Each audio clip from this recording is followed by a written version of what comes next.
حوالي 10 مساجين تم إخراجهم الآن من سجن حماة المركزي، ووصلوا الآن إلى قلعة المضيق. طبعا منعنا من التصوير لأسباب قالوا إنها أمنية. الآن نسير خلف سيارة الهلال الأحمر والتي تحمل هؤلاء المعتقلين.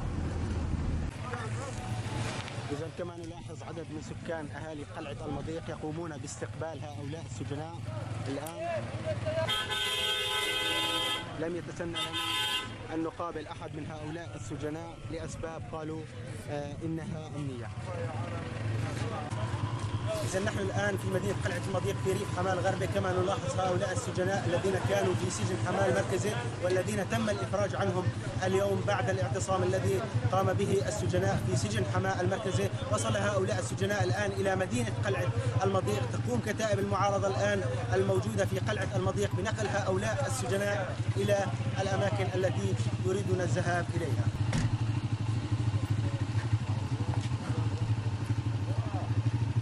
لم يتسنى لنا أن نقابل أحد من هؤلاء السجناء لأسباب قالوا إنها أمنية وتخص ظروفهم الشخصية وظروفهم ظروف المساجين الذين بقوا في السجن في سجن حماة المركزي.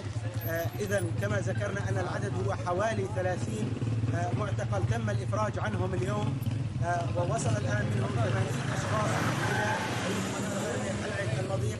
تم إيصالهم إلى هذه المنطقة عن طريق الهلال الأحمر في هذه المنطقة.